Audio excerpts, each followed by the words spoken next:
suis partie par la grâce de mon papa qui a vendu son terrain. Le but c'était de rentrer en Europe, passer par le Maroc sur la mer. Je suis partie au Maroc, c'était en 2017. Je suis partie là-bas, il a envoyé de l'argent, j'ai fait tout mon possible pour pouvoir rentrer, ça n'a pas marché. Au bout d'un moment, mon papa il ne pouvait plus m'envoyer de l'argent pour mon loyer. J'étais obligée de cohabiter avec les jeunes.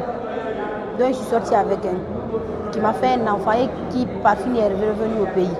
Moi je ne voulais pas rentrer avec la grossesse parce que je savais que ça allait être difficile pour la famille. Mon père avait vendu le terrain sans l'accord de mes frères ni ma maman. C'était juste entre nous. Quand j'ai décidé de revenir, je n'ai pas prévenu ma famille pour leur dire que j'ai fait un enfant. Une fois ici, j'ai dit à mon papa que je suis venue directement sans appeler personne. Quand ils ont vu le bébé, mon père a dit que je n'allais pas rentrer chez lui là-bas. C'est par ça que ma famille a appris que le seul terrain qui restait pour la famille, qui a été vendu, et moi je suis partie au Maroc. Par ça, je suis venue vers l'OIM pour leur expliquer que je n'avais pas d'endroit où dormir. Ils m'ont amené à Jean-Paul II, la centre de transition. Je suis restée là-bas 2 jours.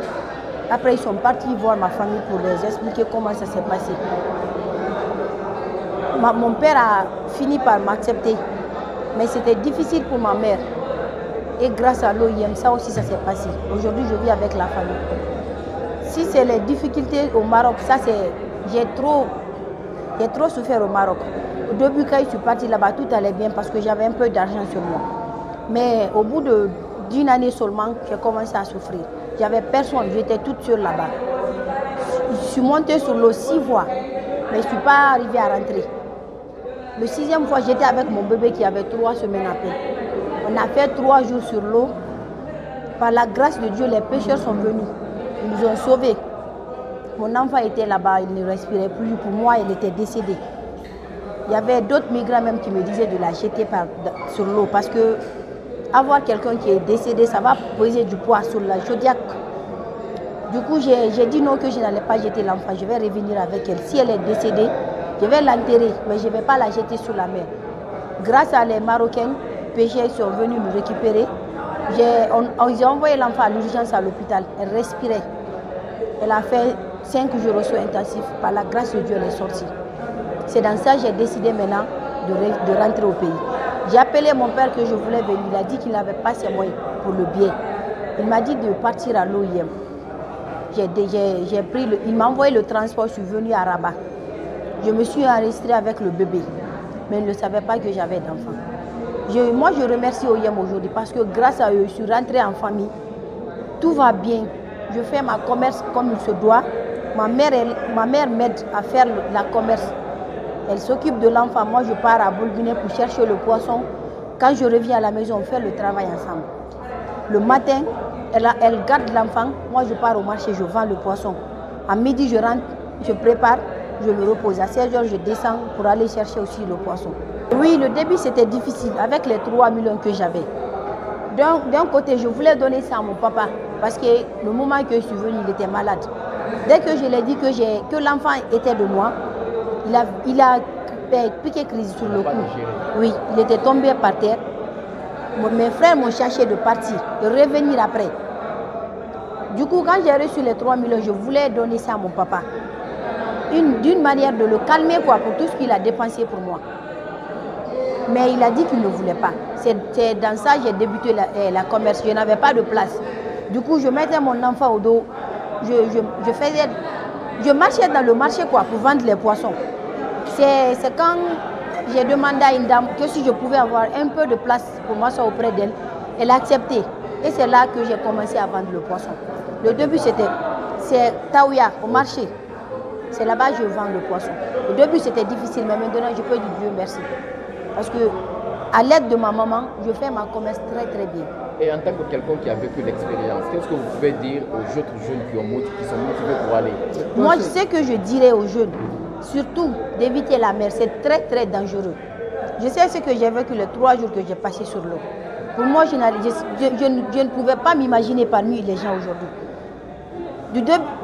Le premier jour, quand c'est passé, je me suis dit que non, que je n'allais pas m'en sortir. Parce que je n'avais plus d'eau. Mon enfant pleurait. Il n'y avait pas d'eau pour la nourrir. Il n'y avait pas de l'eau dans mes seins. Je ne savais plus quoi faire. Ce que je dirais aux jeunes d'aujourd'hui, naître et réussir en Guinée, c'est possible. Moi, j'ai abandonné mes études, je faisais la 12e année. J'étais passé en terminale pour faire le bac. J'étais motivée de rentrer en Europe. J'ai embobiné mon papa, je ne mangeais pas, je ne faisais rien. Pour moi, mon but était de rentrer en Europe. Du coup, j'ai dit, comme j'avais un cousin qui était rentré en Europe par le Maroc, et aujourd'hui, il aide sa famille, il envoie de l'argent. J'étais motivée sur ça. J'ai dit maintenant à mon papa, le seul terrain qu'il avait de vendre ça, de m'amener au Maroc. Une fois passé là-bas, que je pouvais l'aider.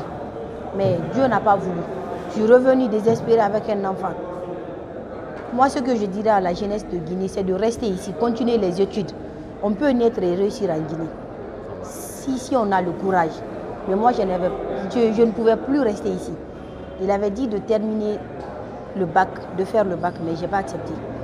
Au final, comme il ne savait plus quoi faire, il a vendu le terrain.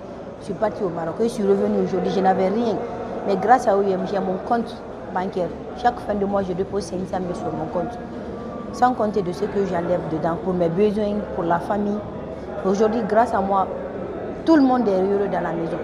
C'est moi qui prépare à la maison, c'est moi qui paye les factures d'eau, factures de courant, c'est moi qui fais tout. C'est moi qui fais tout parce que mon papa, il ne travaille plus.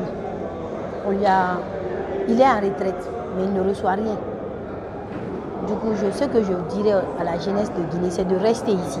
Le Maroc, ce n'est pas facile. On ne peut pas vivre au Maroc. On ne peut pas gagner du travail parce que le loyer, c'est cher. Par exemple, moi, j'étais dans une chambre. Je payais 1200 dirhams par mois. Ça, c'est équivalent à 1 200 000 francs guinéens. Sans compter l'eau, l'électricité et le wifi. Même pas nourriture dans ça. Quand j'ai eu un enfant, je ne pouvais plus faire. Parce que j'étais cohabitée avec une Ivoirienne. Quand j'ai eu mon enfant, il dit qu'elle ne pouvait pas continuer avec moi. Qu'elle ne peut pas descendre par terre, me laisser au lit avec le bébé. J'étais obligée de rester seule dans la chambre, de payer chaque fin de mois le loyer, l'électricité. Je ne travaillais pas. Avec un bébé, ce n'est pas facile de gagner du travail au Maroc. Moi, ce que j'ai à dire aux jeunesses guinéennes, c'est de rester ici. Si on veut aller en Europe, c'est de partir régulièrement, mais illégalement sur le Maroc, c'est dangereux.